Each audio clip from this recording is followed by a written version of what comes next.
बोलिए एकादशी माता की जय। सुनाती हूँ आज ग्यारह है वे सारियाँ ने ग्यारह माता की शुभकामनाएं और सुनाती हूँ माता रानी के कहानी। युधिष्ठिर ने श्री कृष्ण भगवान से पूछा कि वासुदेव आपको नमस्कार है और बताइए कि शुक्ल पक्ष में चैत के शुक्ल पक्ष में कौन सी एकादशी होती है और उसका क्या नाम होता है। भगवान श्री कृष्ण बोले कि राजन एकाग्रचित होकर ये पुरातन कथा सुनो जिसने वशिष्ठ जी से राजा दिलीप के पूछने पर कहा था। दिलीप ने पूछा कि भगवान मैं एक बात सुनना चाहता हूँ कि चैत मास के शुक्ल पक्ष में किस नाम की एकादशी होती है। वशिष्ठ जी बोले कि राजन चैत शुक्ल पक्ष में कामदा नाम की एकादशी होती है और वह परम पुण्यदायी है। पाप रूपी ईंधन के लिए तो वह दावाना ली है। प्राचीन काल की बात है कि नागपुर नाम का एक सुंदर नगर था जहाँ सोने के महल बने हुए थे। उस नगर में पुंडरीक आदि महाभयंकर नाग निवास करते थे।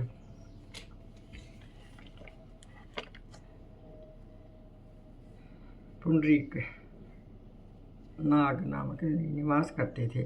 पुंडरीक नाम का नाग उन दिनों वहाँ राज्य करता था। गंधर्व किन्नर और अप्सराएं भी उस नगरी में का सेवन करती थी। वहाँ एक श्रेष्ठ अप्सरा थी जिसका नाम था ललिता।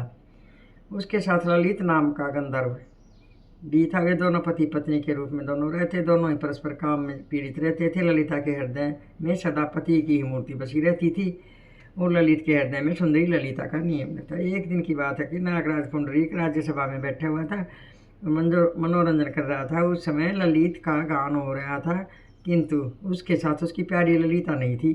गाते गाते उसका ध्यान आ गया ललिता का और उसके पैरों की गति रुक गई। नाचना गाना और जीभ लड़खड़ाने लगी।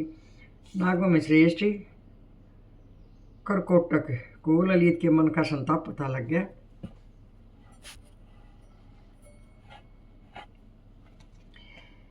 नागों में श्रेष्ठ करकोटक को ललित के मन का संताप ज्ञात हो गया तो उसने राजा पुंडरीक से जाकर कहा कि ये तो अपनी पत्नी की याद में इसका ध्यान है और इसलिए नाच गाने में त्रुटि कर रहा है। करकोटक की बात सुनकर नागराज पुंडरीक की आंखें क्रोध से लाल हो गई। उसने गाते हुए काम आतुर ललित को श्राप दिया कि दुर्बुद्धे तू मेरे सामने गान करते समय भी पत्नी के वशीभूत हो गया, इसलिए राक्षस हो जा। महाराज पुंडरीक के इतना कहते ही वह गंधर्व राक्षस हो गया। भयंकर मुख, विकराल आंखें और देखने मात्र से वह उपजाने वाला रूप, ऐसा राक्षस होकर वह कर्म का फल भोगने लगा। ललिता अपने पति की विकराल आकृति देख मनी मन बहुत चिंतित हुई। भारी दुख के कारण कष्ट पाने लगी। सोचने लगी क्या करूं, कहाँ जाऊं, मेरे पति का ये हाल हो गया और इतना दुख पा रहा है। वह रोती हुई घने जंगलों में पति के पीछे पीछे घूमने लगी। वन में उसे एक सुंदर आश्रम दिखाई दिया। वहाँ मुनि शांत बैठे हुए थे। किसी भी प्राणी के साथ उनका कोई वैर विरोध नहीं था। ललिता शीघ्रता के साथ वहाँ गई और मुनि को प्रणाम करके उनके सामने खड़ी होगी और बोली कि महाराज मेरे पति ऐसे हाल हो गए हैं, आप कोई उपाय बताइए। महाराज जी ने पूछा कि तुम कौन हो और कहाँ से आई हो, मेरे सामने सच बताओ। ललिता ने सारी बातें बता दी कि मामुनि वीर धनवा नाम वाले एक गंधर्व हैं। मैं उन्हीं महात्मा की पुत्री हूँ। मेरा नाम ललिता है और मेरे स्वामी अपने पाप दोष के कारण राक्षस हो गए। ये उनकी अवस्था देखकर मुझे चैन नहीं है। ब्राह्मण इस समय मेरा जो कर्तव्य है वह बताइए। विप्रवर जिस पुण्य से मेरे पति ठीक हो जाएं और इस राक्षस योनि से छुटकारा पा जाएं उसका उपदेश कीजिए। मुनि बोलिए भद्रे इस समय चैत मास के शुक्ल पक्ष की कामदा नाम की एकादशी तिथि है जो सब पापों को करने वाली है। तुम उसी का विधि पूर्वक पूजन करो और व्रत करो और उसका फल व्यास माता का फल अपने पति को दे दो। ये पुण्य देने पर क्षण भर में ही उसके शाप के दोष दूर हो जाएगा। राजन मुनि का यह वचन सुनकर ललिता ने बड़ी खुशी के साथ व्यास माता का व्रत करा और द्वादशी के दिन महर्षि के समीप ही भगवान वासुदेव के श्री विग्रह के समक्ष अपने पति के उद्धार के लिए वचन कहा। मैंने जो ये कामदा एकादशी का उपवास व्रत किया है उसके पुण्य के प्रभाव से मेरे पति का स्वभाव दूर हो जाए।